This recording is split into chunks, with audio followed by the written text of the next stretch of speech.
The views expressed on the following program do not necessarily reflect the views of Money Radio staff, management, or advertisers, and do not represent an offer to buy or sell any securities. Some interviews heard on this program may be sponsored by the participants. It's time for Health Futures with Cypress Home Care Solutions, Bob Roth. This is Arizona's only show dedicated to providing you with expert advice on how to live a longer, healthier, and happier life. To learn more, call 602-264-8009. That's 602-264-8009. Now, here's your host, Bob Roth. Good afternoon. You're listening to Health Futures, Taking Stock in You. I'm your host, Bob Roth, and we come at you live from the Money Radio studios every single Friday, and today indeed is Friday. It's the last Friday of the month of October. I'm so glad that we're getting this year over with.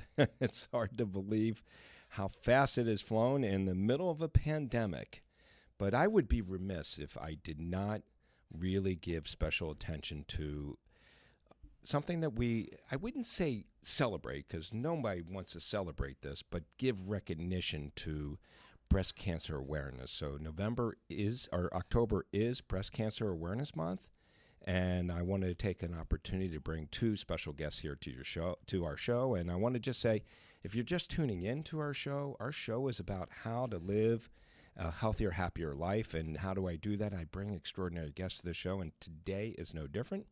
I've got Dr. Steven Sckolnik, and I've got Dr. Sommer Gunia here in the studio.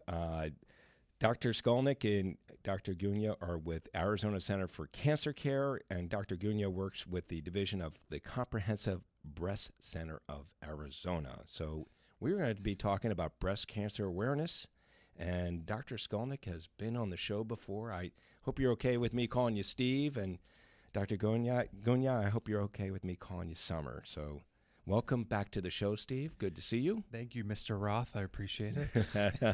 It's been a little while. So what have you been up to?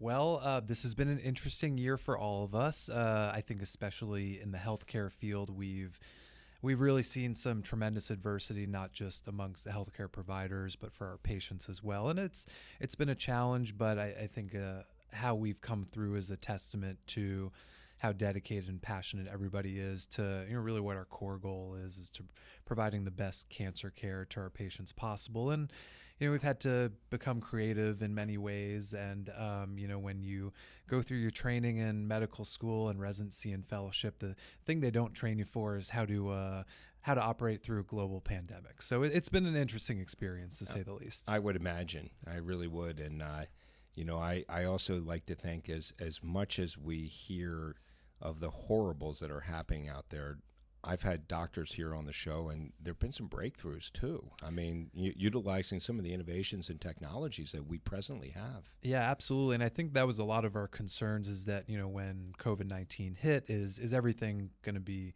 kind of stopped? Are we going to stop diagnosing patients? Are we going to stop screening people? Will treatments even be a possibility? And, I think there have been many ways in which our treatments have improved and our patient care has actually gotten better, and we've been able to reach more and more patients. So, there's a silver lining to every situation. You could look at everything with glass half full. Obviously, COVID-19 has been devastating for everybody, but we've been trying to make the best of it, especially when it comes to breast cancer care. I want to give a stat for our listeners. The latest stat that I have from the CDC is based on 2017. And in the United States, there were 250,520 new cases of female breast cancer were reported among women, and 42,000 people died. For every 100,000 women, 125 new female breast cancer cases were reported, and 20 of them died of cancer. That's devastating. Are these numbers improving? What's going on out there? So yes and no. They're improving in the sense that we are detecting many of these cancers at a very early stage, and that's a very good thing, because the earlier we can detect it, the better the prognosis is in terms of curing them long term.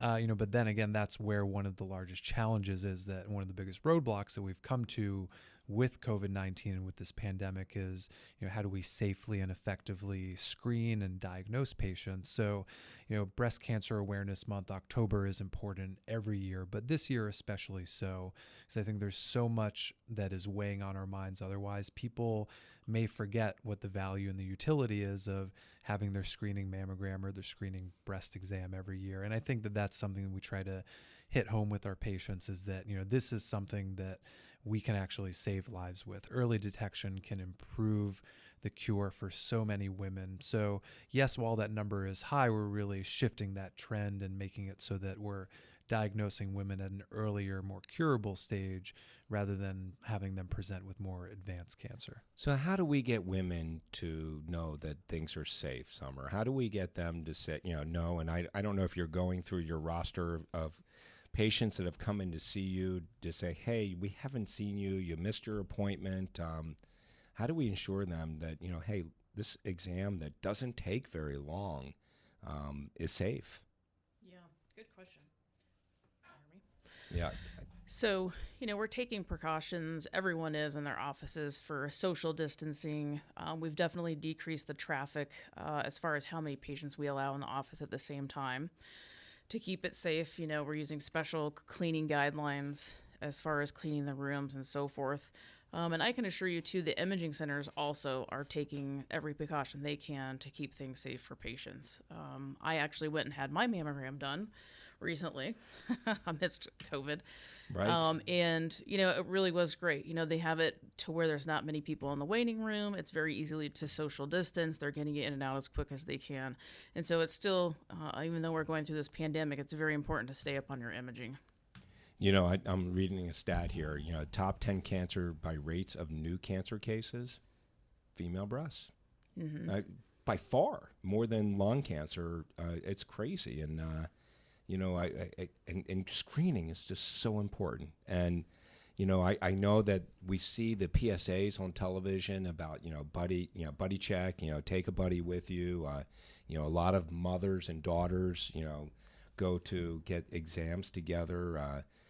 How do we do a better job? What do we need to do to get this message out there? Susan B. Komen did a great job.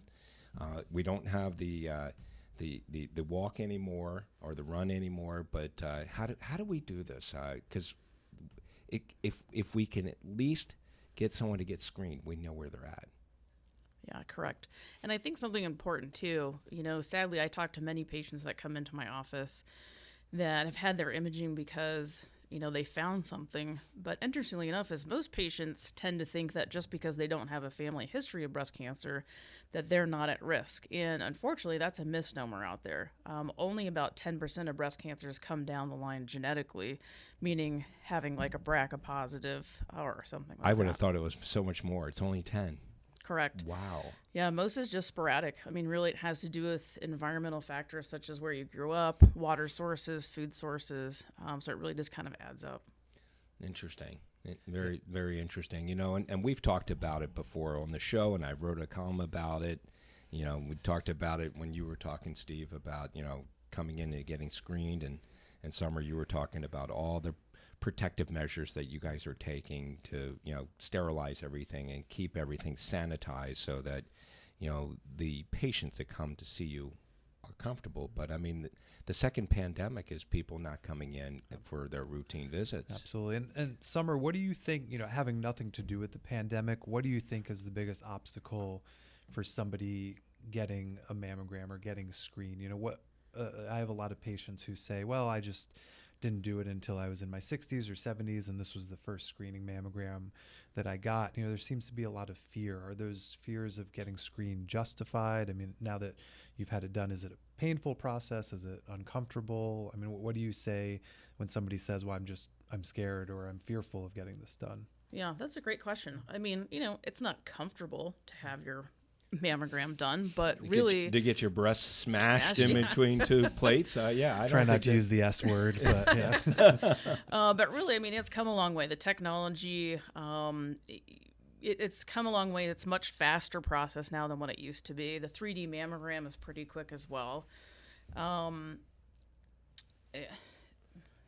Yeah. No, that's okay. Well, No, I think along those same lines, a lot of the fear that people have had in the past was, well, what if they do find something? Then I'm going to have to go through this terrible process. But it's kind of counterintuitive. But the earlier you detect it, the less invasive any treatment is going to be. So almost that can allay some of their concerns when I tell them, if we identify this sooner, it's actually not going to be as involved and painful of a process to treat it. So, there's a lot, I think, going on in people's minds. There's a fear of the unknown that we all have. And, it is a scary thing to think about. And, the idea of even looking for cancer is scary. So I think just to let people know that it's a safe process, it's, while it might be a little uncomfortable, it's not painful, and, that we could derive a tremendous amount of useful information by doing this kind of screening. So we're up against a break here, and I do want to come back and, I want our listeners to know a little bit about both of you and your backgrounds and how you chose this as your profession. But I also want to talk, you mentioned 3D imaging, and I want to talk about the different types of screening that is out there. You've been listening to Health Futures, Taking Stock in You. I'm your host, Bob Roth. I've got Dr. Sommer Gunia here in the studio, and I've got Dr. Steve Sckolnik. Stick around. We're talking Breast Cancer Awareness Month. We'll be right back.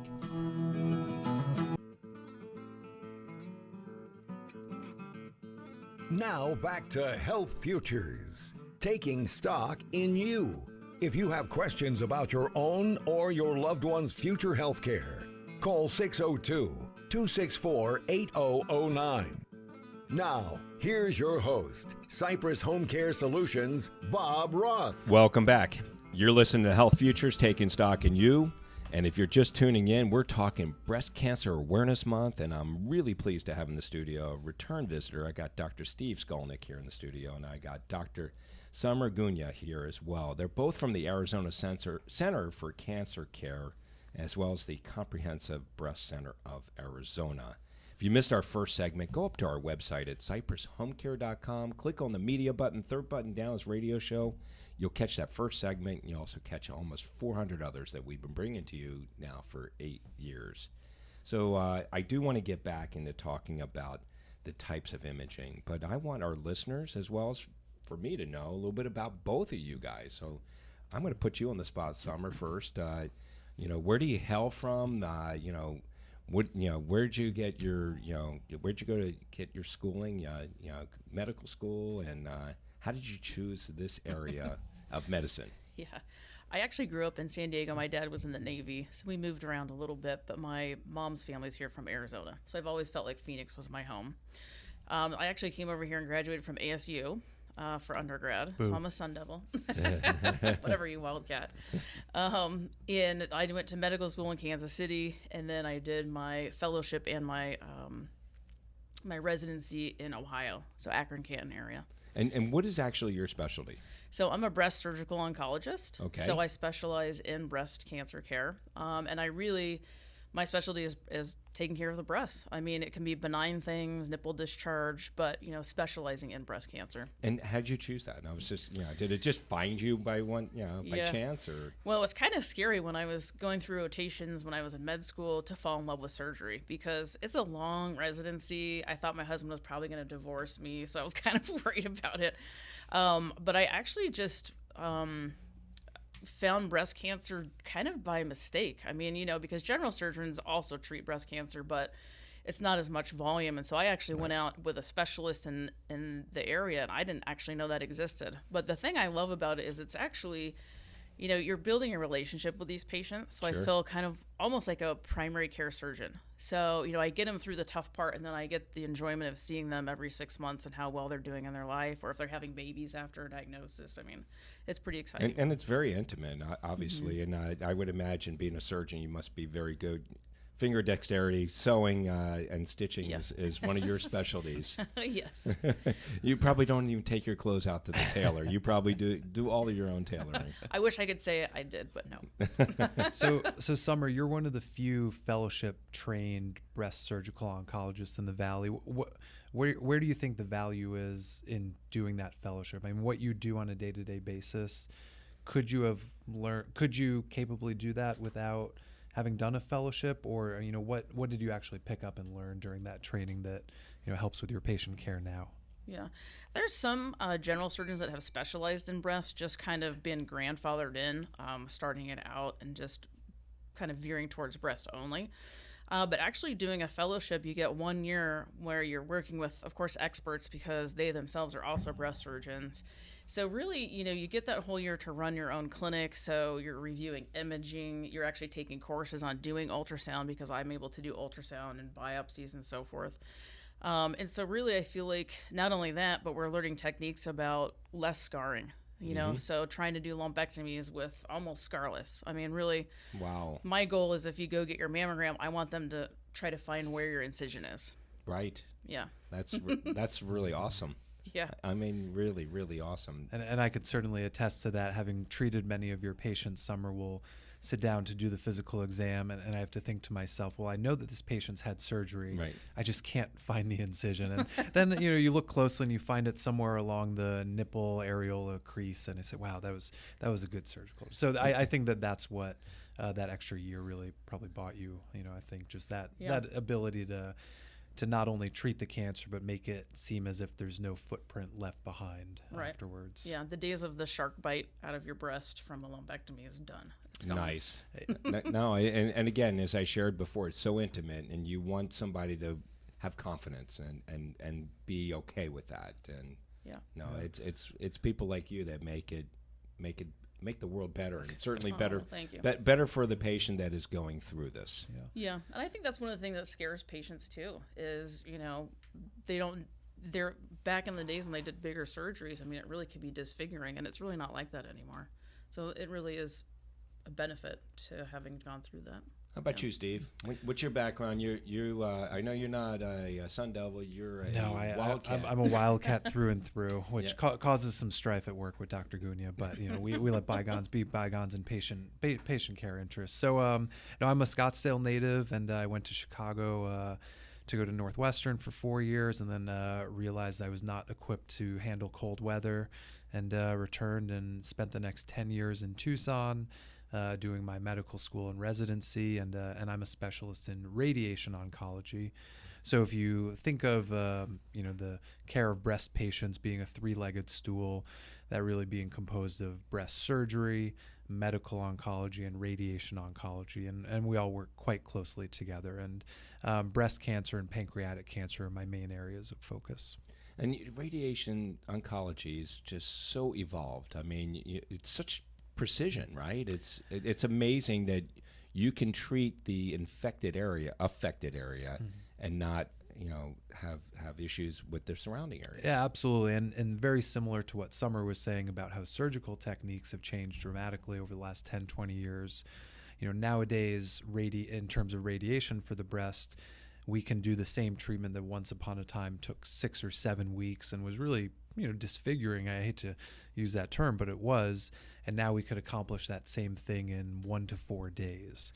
So the technology has dramatically improved our understanding of what treatments can do and how we can achieve the same level of cure as in the past, but with it being less invasive and having fewer long-term side effects. And goes back to the same idea with her surgery. We don't want to leave any evidence behind. So, I know that we've been successful when I see a patient in follow-up at 1 year or 2 years, and they sit down and we're doing the exam, and I'm looking at them, and I have to refer to my notes to see which side we treated, because there's perfect symmetry. There's no evidence of cancer, no evidence of side effects long-term, and that's what makes us, I think, all motivated every day to not just cure the cancer, but do it in a way that leaves no trace behind. I had a cousin that had breast cancer, and I believe it was radiation therapy she was receiving, where she had leads coming out of her breast. Is that radiation therapy? There's one approach that we use where we put a small catheter, small little tube coming out of side of the breast, and actually Dr. Gunia has been instrumental in bringing that to the Valley and kind of expanding this program. And that's a great way where we could specifically target one area and not treat all of the breast tissue. So we've got about a minute before we take a break, and it'll be halftime. But when we left off at the end of the first segment, we talked about the various ways of, imaging and some of the new technologies that are out there to do, mammograms. Can you just real quickly, Summer, share that with us? Sure. So there's just the regular digital, which is great, but we also have the 3D. And I would definitely recommend 3D mammograms for ladies that have the denser breast tissue. As you get older, you'll have more fatty replaced breasts, so it'll be a little bit easier to see through. But the 3D takes just a little bit longer. And I think something really good for patients to know is that there is concern about radiation exposure, but really we know that actually taking a flight in an airplane is more radiation than getting your mammogram done. Wow. Well, I can assure you one thing. I'm not taking flights these days. I don't think many of us are, actually. But we also have breast ultrasound, and then for patients that we find that are higher risk, we actually have breast MRI as well. And all of this stuff, if you have insurance, is paid for by insurance. Correct, absolutely. And do you have to have, the variations, whether it be 3D imaging or just regular imaging? Do you have to have prior approval, or they typically will? Typically, once you've made your appointment, they'll contact your insurance and make sure they have pre-approval and that they take your insurance. Fantastic. Well, we're coming up on halftime. There's a lot of other things I want to talk about, and I think treatment is probably one of those. So I think I have the doctors here to talk about treatment for breast cancer. You're listening to Health Futures, Taking Stock in You. I'm your host, Bob Roth, and it is Breast Cancer Awareness Month. I'm proud to have here back in the studio Dr. Steve Sckolnik, and I'm really glad to get a chance to meet you, Dr. Sommer Gunia. They're both from the Arizona Center for Cancer Care and the Comprehensive Breast Cancer Center of Arizona. We will be right back.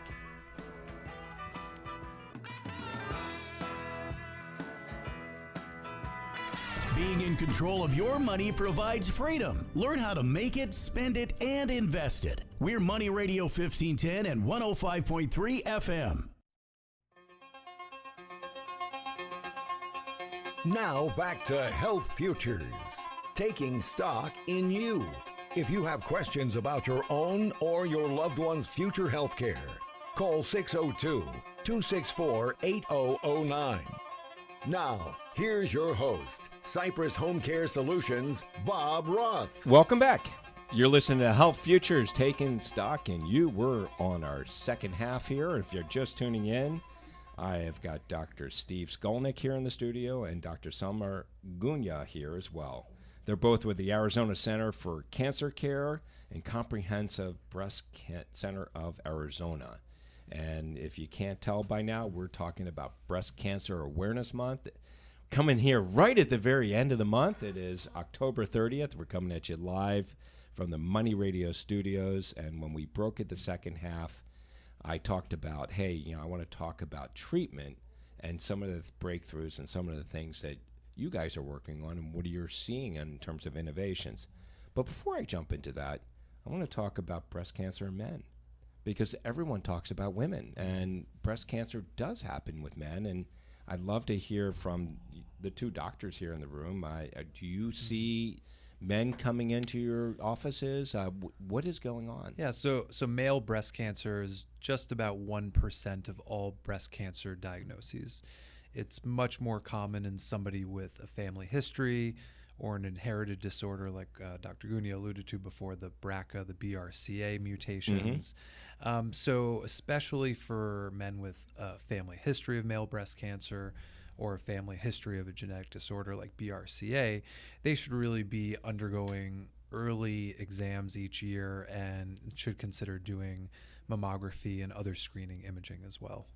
No, that's good to know, because I knew it does happen with men, and I knew it was a low incidence, but knowing if you have those inherited genes, you should be alerted. Yeah, no, absolutely. And it's, it sounds like a strange thing, and a lot of men say, well, I don't, really have breasts. How could I get breast cancer? But we all have breast tissue. I have breasts. And Come on, man. absolutely. They used to be. Oh, they used Bob, to be put your shirt back on. What are you doing? They used to be pecs. I mean, they used to be rock hard, but now they're breasts. they're yeah. I have nothing else to say about Bob's breasts. I'm self-deprecating all the time here on the show. But Dr. Gunia, you do see a fair amount of male breast cancer each year. And Gosh, it's really not very common. I actually have one coming in next week, interestingly enough. but I would say maybe 1 or 2 a year is what I see. But, I have many partners as well. Yeah. Sure. And we've learned that really treating men, because some men actually have quite a bit of fatty tissue, which have breasts. That's not me, just so you know. Where we've learned that we can actually treat them very similarly to women, where we can do lumpectomies, we can do the accelerated partial breast irradiation, and doing sentinel nodes. Yeah. So, treatment. There's all kinds of breakthroughs and innovations that are going on. As you shared with us in the first half, some of the stuff that you learned in school, I mean, is kind of obsolete because there's new breakthroughs happening all the time. I think if you found that in your practice you're still doing the same thing that you were doing 10 years ago, then there's probably a problem with your practice. Just like radio has evolved and everything you do in home care has evolved, I think this is really changes on an annual basis. And that's one of the most important things that Sommer and I do. We not only continue to learn new information and new skills by following up with national meetings and reading the latest research, but I think a big part of our practice is innovating and developing, whether it's a new technique or a new approach or a new way to look at breast cancer has been really, really important. And that can start at the diagnosis stage, and then that can go all the way through treatment and even what our long-term care and follow-up looks like years after somebody's had breast cancer. We gave stats before, and I pulled this up at the half. Of all cancers, lung and breast are almost exactly tied at 12.3%. I mean, that's, it is so prevalent, and, early detection is so important, as well as breakthroughs in treatments. And you being a surgeon, Sommer, I'm sure you're practicing new things and learning new ways to treat those that are afflicted with this cancer. Right. We have so many great options these days. And the great thing, like I said, minimal scarring. We also have fantastic plastic surgeons here in the valley, and we can do lumpectomies. And if ladies have a large breast volume and if they ever want a reduction, we can actually do a breast reduction at the same time as your lumpectomy. It's covered by insurance, looks fantastic. So you end up actually coming out looking better than you did when you went in. And for those ladies that choose to do mastectomies, I mean, it's really come a long way as well. I mean, we do nipple-sparing mastectomies now and do immediate reconstruction at the same time, where, maybe even 10 years ago, they might not have had that option. They might have had to have expanders first and then switch over. Right. Mm-hmm. Bob, before we talked about how COVID has affected our practice and it's caused us to change how we do some things, I think one of the positive aspects to come out is a development in telehealth and being able to interact with patients virtually, people who we might not be able to see otherwise, people who might not be able to leave their house to see a doctor, might live in an area where a specialist is not available. So, even though it's not a new intervention, it's not a new screening technique, just by making that accessible and available to people, you're really reaching a whole swath of patients who might not have had their cancer detected. Now, it's a tricky situation if you do an exam, or if you discuss or interview somebody and, if they have a lesion on their skin or a lump in their breast, you really can't examine that virtually, or at least we haven't figured out to yet. But at least it starts the discussion, and then it could prompt whether we need imaging or a biopsy. So I think, that there are a lot of people who, for whatever reason, have been hesitant to go to the doctor, and this has opened up a new avenue for them to be able to be examined and to at least start the conversation. It is amazing. I've had several doctors here who weren't using telehealth and have found it to be so easy. They're able to spend more time with their patients, and you get to be with the patient where they are in their home. Mm-hmm. And I had one doctor on here, talked about how the patient showed him around the house. You got a chance to see the dog and a cat, and it really gives doctors like you guys the opportunity to really get to see your patients where they are in their home.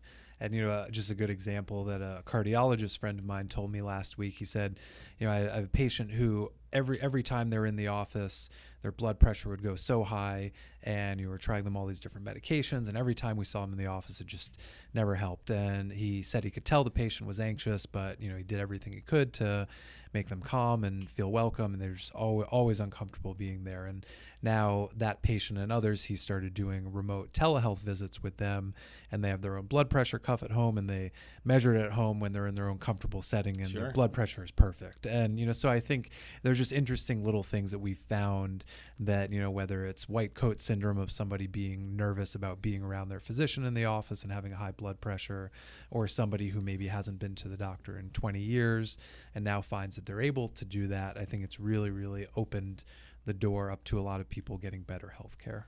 Well, and also when you talk about older adults, and that's who we care for, I mean, just to get them to get into the doctor is a lot of work. I mean, getting them up, getting them going, transporting them, having them sit in a waiting room and then wait in an exam room. I mean, to be able to visit with their doctor from where they are is really incredible that we're able to do that. And it is incredible that CMS has relaxed the guidelines, and I understand that's through January. And hopefully longer. Yes, and also the platforms, you can do it via FaceTime and pretty much any platform at this moment, and hopefully maybe that'll continue as well. And I just encourage my patients to keep the iPad more than 1 inch away from their face so I can see them fully. So, but what's interesting is, you talk about breakthroughs in technology, and we talk about breast imaging. Maybe if we could develop a iPhone with using 2 iPhones and then Bob, I'm trying to visualize that. Come great. on. I like where you're headed. Must see or must listen radio. You've been listening to Health Futures Taking Stock in You. We're down our 3rd segment. We got one more to go. I got Dr. Sommer Gunia here and Steve Sckolnik. We're talking Breast Cancer Awareness Month. We'll be right back.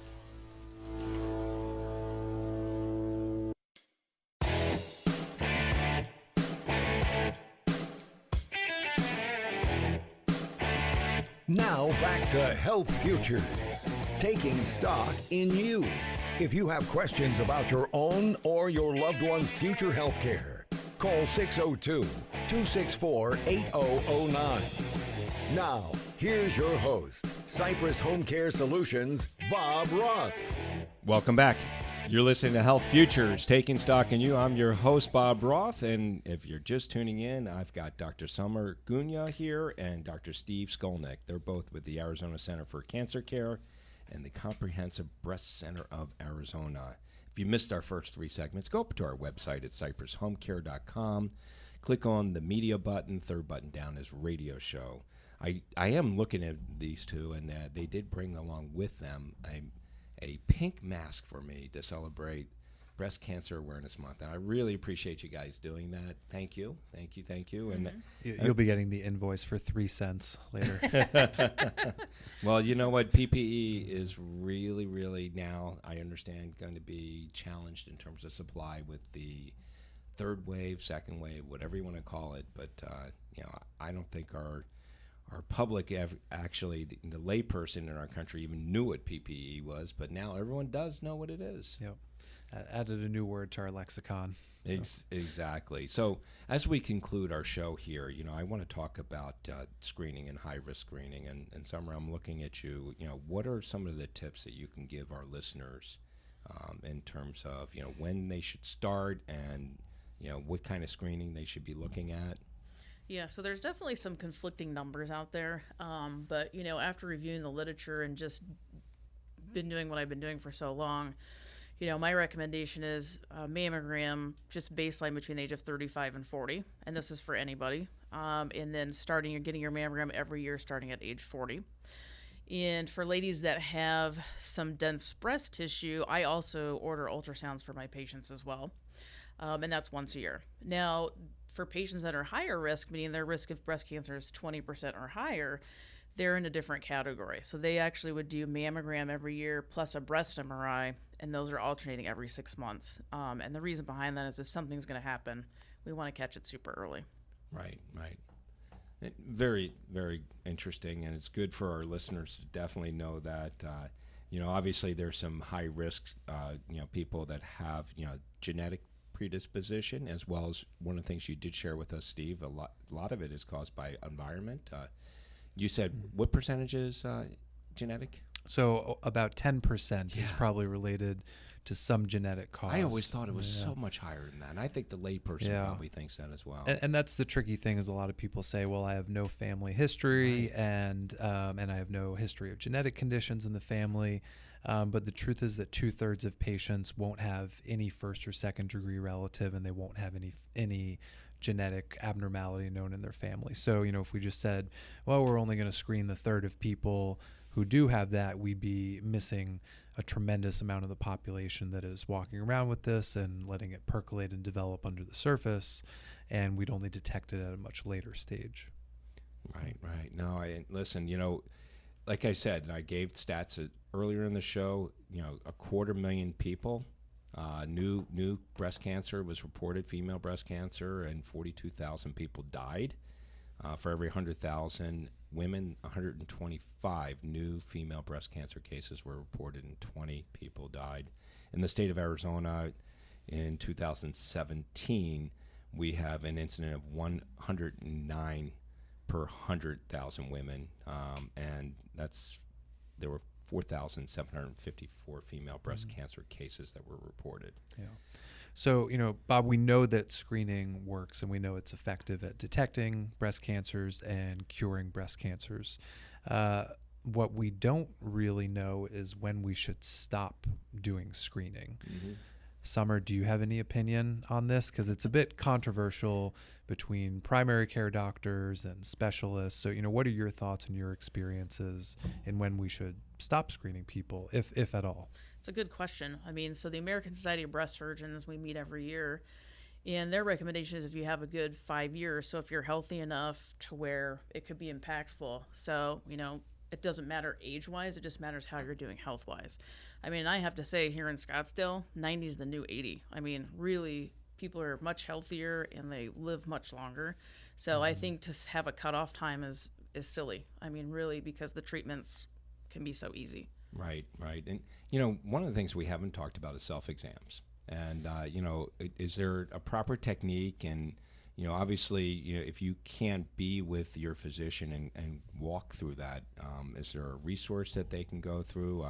I've had people talk about it being like the clock going around, but can you help our listeners understand about self-examination, self-breast examination? Sure. Of course, it's easy, it's free, it's something that you do. We recommend to do it monthly. And to help remember, I typically tell patients, whatever day of the month is your birthday, that can help you make you remember. And doing it in the shower can be helpful just because it makes it a little bit easier to move the hand.